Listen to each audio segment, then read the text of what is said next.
Assalamualaikum warahmatullahi wabarakatuh. Perkenalkan nama saya Safinur Faisyah dari kelas 4 KPIB Universitas Islam Bunga Bangsa Cirebon.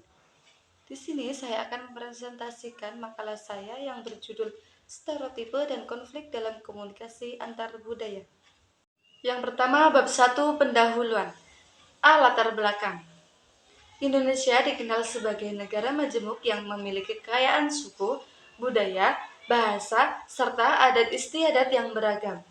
Keberagaman ini bukan hanya menjadi identitas bangsa, melainkan juga potensi besar untuk membangun persaudaraan dan kemajuan bersama.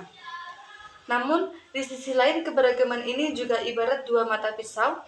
Jika tidak dikelola dengan baik, perbedaan yang ada justru bisa menjadi sumber perpecahan dan kesalahpahaman di tengah masyarakat. Stereotipe terbentuk karena adanya kecenderungan manusia untuk menyederhanakan realitas yang kompleks menjadi gambaran umum atau label tertentu terhadap suatu kelompok budaya. Misalnya, anggapan bahwa kelompok tertentu identik dengan sifat pemalas, pelit, keras kepala, atau sebaliknya sangat ramah dan baik hati. Padahal penilaian tersebut belum tentu berlaku untuk setiap individu dalam kelompok tersebut. Sayangnya, stereotipe ini seringkali menjadi landasan seseorang dalam menilai orang lain tanpa mau mengetahui fakta yang sebenarnya.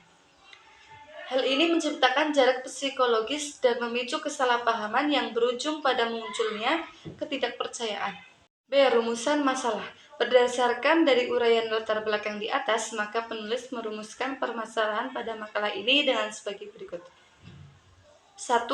Bagaimana konsep dan bentuk-bentuk stereotipe dalam komunikasi antar budaya? 2. Apa faktor-faktor yang menyebabkan munculnya stereotipe dalam interaksi antar kelompok budaya? Yang ketiga, bagaimana proses terbentuknya konflik akibat adanya stereotipe dalam komunikasi antar budaya? 4. Apa dampak yang ditimbulkan oleh stereotipe dan konflik terhadap hubungan antar kelompok di masyarakat? Yang kelima, bagaimana strategi atau upaya yang dapat dilakukan untuk meminimalkan stereotipe dan menyelesaikan konflik dalam komunikasi antar budaya? Tujuan penulisan. Berdasarkan rumusan masalah yang telah ditemukan di atas, maka tujuan dari penulisan makalah ini adalah sebagai berikut. Yang pertama, untuk mengetahui dan memahami konsep serta bentuk-bentuk stereotipe dalam komunikasi antar budaya. 2. Untuk mengidentifikasi faktor-faktor yang menjadi penyebab munculnya stereotipe dalam interaksi antar kelompok budaya yang berbeda. 3. Untuk mengetahui dan memahami bagaimana proses terbentuknya konflik akibat adanya stereotipe dalam komunikasi antar budaya. 4.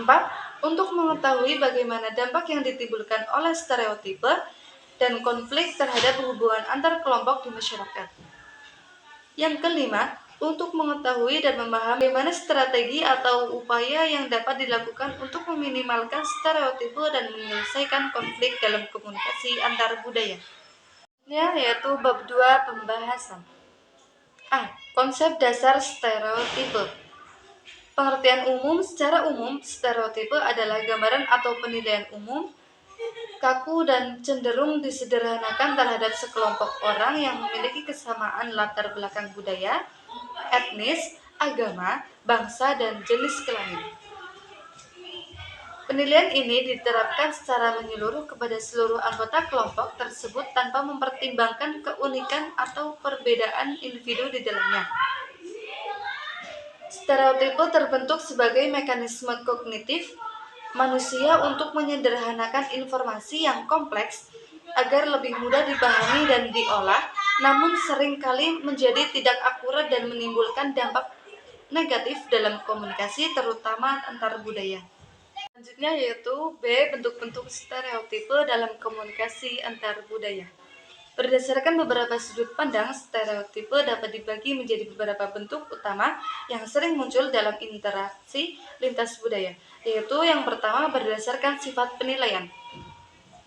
Adapun sifat penilaian yaitu stereotipe positif, stereotipe negatif, dan stereotipe netral. Yang kedua berdasarkan objek penelitian.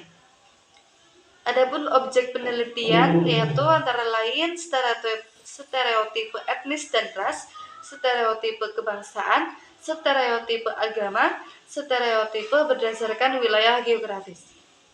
Yang ketiga ada berdasarkan ruang lingkup dan kesadaran.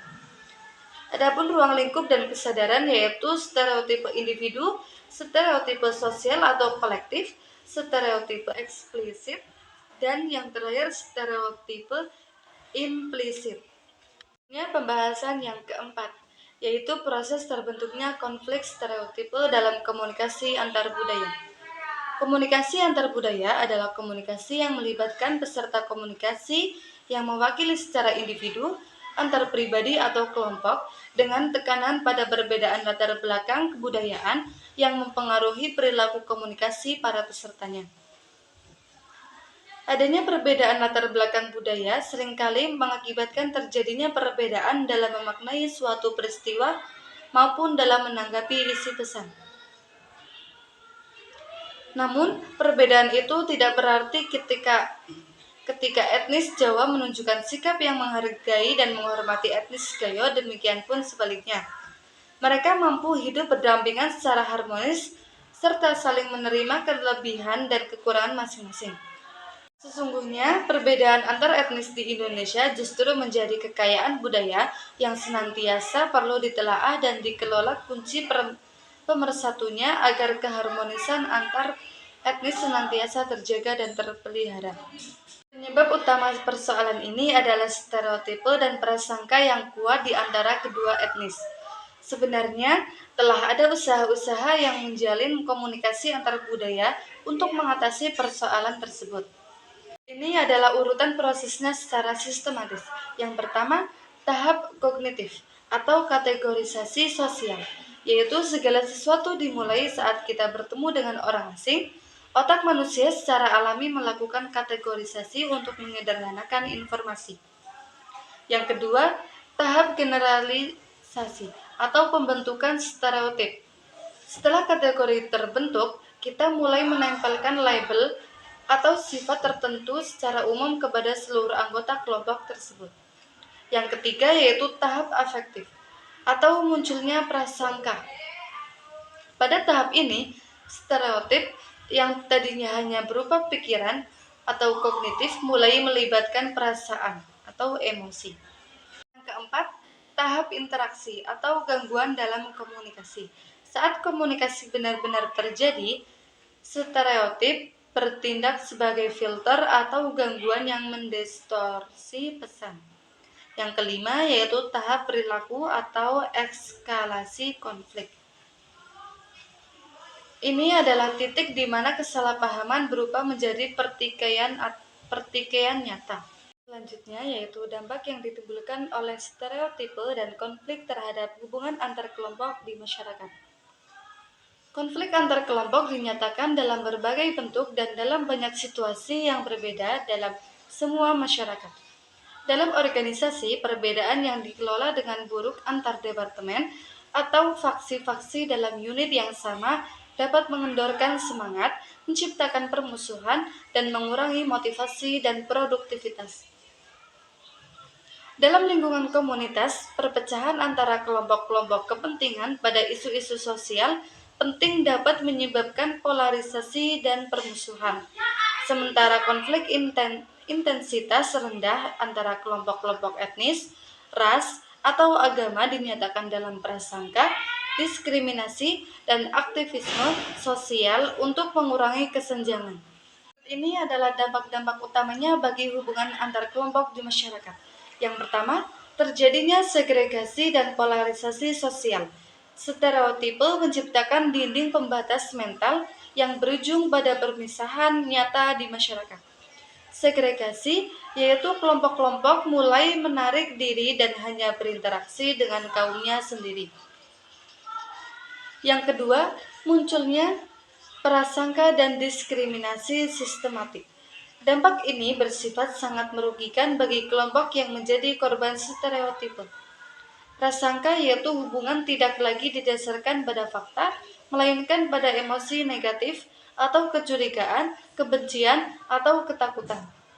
Yang ketiga, rusaknya modal sosial. Dalam sosiologi, hubungan antar kelompok bergantung pada kepercayaan. Adapun krisis kepercayaan yaitu ketika stereotipe negatif mendominasi, rasa percaya antar warga negara hilang.